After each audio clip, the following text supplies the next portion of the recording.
Welcome to the Battlefield Training Simulation, Commander. This scenario will help you get familiar with the basics.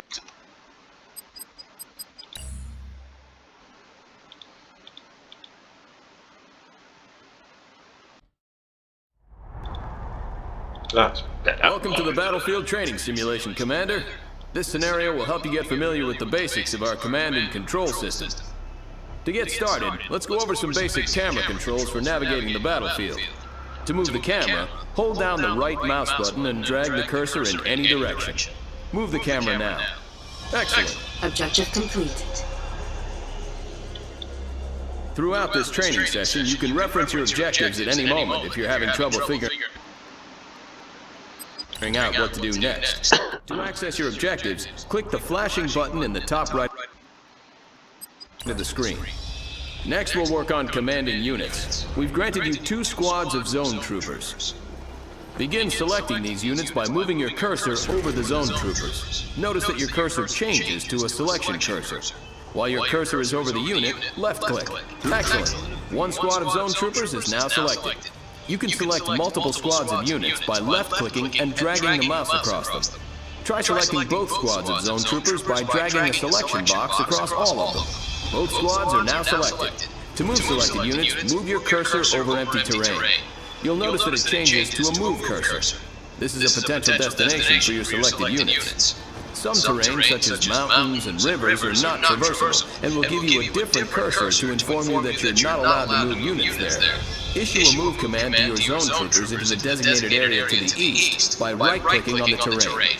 Good work. Your troops are moving out. This is the shooting range. Time for some target practice. If your zone troopers are still selected, right-click on the targets downrange and the zone troopers will fire on them. If your troops aren't selected, drag a box around the whole group and then open fire. Destroy all of the targets.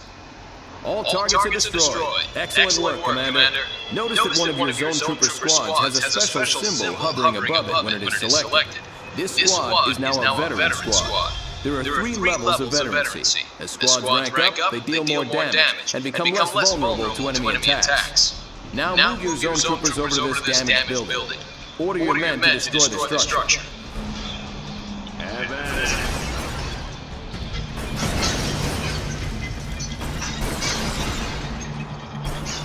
Notice it took your men significantly longer to destroy the structure than the targets at the range. Zone troopers are very effective against infantry and light vehicles, but are not very efficient at destroying structures. In turn, certain tanks and heavy artillery may tear through structures, but may not be the most effective weapons against infantry. You'll need to pick the right unit for the enemy you're facing. Troop composition is an important part of commanding an army.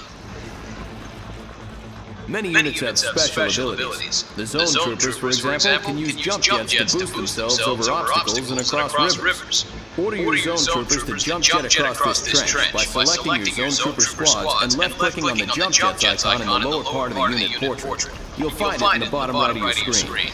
Then left-click on a section of open terrain on the other side of the trench. Good work. Many units have special abilities and upgrades that you can use to great effect on the battlefield. Objective complete.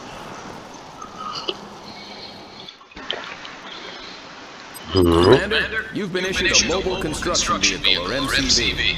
This vehicle is the foundation for a new base and will allow you to build new structures. In the field, you'll be moving your MCV to a suitable area for base construction. Look for flat terrain. We've designated an area for you in this training simulation. Move your MCV to the designated area to begin base construction. Note that this large vehicle is defenseless and moves slowly, but it's heavily armored. Yep. Rolling. You'll need to unpack the MCV before you can build a base. To do so, select your MCV and left-click on its unpack ability. Again, found on the lower right attached to the unit portrait. This will convert your MCV into a stationary structure called a construction yard. Good work. By unpacking your MCV, you've established ground control and can now place additional structures in the vicinity of your construction yard. Additional structures will extend your ground control, allowing you to expand your base to cover more ground. Your base will need power to function. Begin the construction of a power plant by left-clicking on the power plant icon in the build menu. Good. Notice how your remaining credits decrease while the power plant is building. Each structure has a cost and build time associated with it. To find out how much a building costs and how long it'll take to build, move your mouse cursor over the building's icon in the build menu. The building is now ready. Note that the power plant button is highlighted, indicating that it's ready to be placed in the world. Left-click the power plant build button and move your cursor onto the terrain. The cursor will switch to a power plant icon and may be placed within the construction yard's build radius. Left-click to place the structure. If the power plant icon turns red, you're either trying to build the power plant outside of your construction yard's ground control radius, or you're trying to build it on impassable terrain. Good. Now your base has power. Notice the power meter on the right side of your screen. Each structure you build needs power to work properly. If your base runs low on power, some buildings will stop working, and others will work inefficiently. Buildings that stop working turn black. Now it's time to build a refinery so you can harvest Tiberium. Tiberium is an extremely valuable resource that can be refined and used to fund your operations. Build a refinery by clicking on the refinery icon. When it's ready, place your refinery in the same way you did your power plant.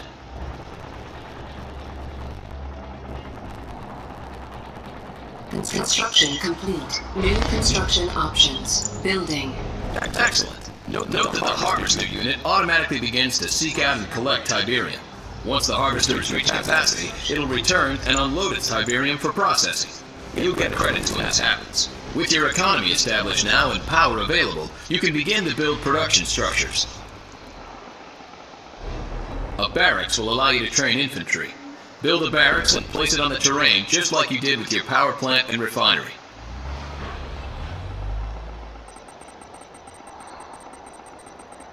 Construction complete. Building. Construction complete. New construction options. Objective complete. Good work. Now you can start building an army. To access the list of infantry units that you can train, either select the barracks or click on the Unit Production tab now. You always have the option to click directly on the structure, or simply use the tabs on the interface in the upper right. Click on the Rifleman Squad icon to train a squad of GDI riflemen.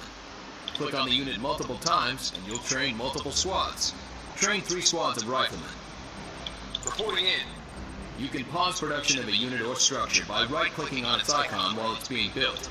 If you left-click on a paused unit or structure, production will resume. If you right-click on a paused unit or structure, production will be cancelled, and any credit spent will be refunded. Good work, Commander. You've managed to build a base and train a small force of infantry. Now you'll fight a mock battle against another commander. He will command the red team, and you will command the blue team. Rifle squad ready. The red team may attack at any moment. Before they do, garrison your riflemen inside this abandoned building. To garrison the building, select your squads and right-click on the abandoned building to send them in. Your units are now taking advantage of cover inside the building. While garrisoned, your troops can still fire out, but are protected from enemy fire. Note that if the structure becomes severely damaged, your troops will be ejected. Here comes the red team. Enemy unit sighted. Unit under attack. You've successfully defeated the red team strike force. To clear the garrison building, select the building and click on the Evacuate All button. Objective complete. Rifle squad ready. Now it's time to build some more forces. When you feel you're ready, move your forces out into the field, find the red team's base, and destroy it. Rifle squad ready. Trooper squad, we hear ya. We're here. Trooper squad, we're here. Keep your weapon ready. Unit under attack. You've discovered the red team's base. Target their structures and take them down. Unit lost. Trooper squad.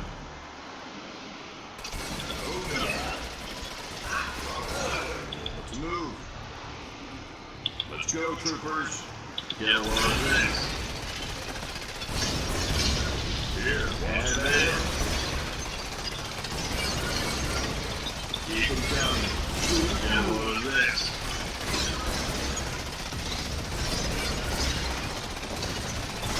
Take that.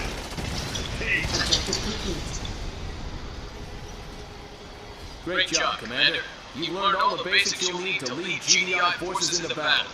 You might try starting with the GDI campaign next, as it reinforces and builds upon the lessons you've learned in this training session.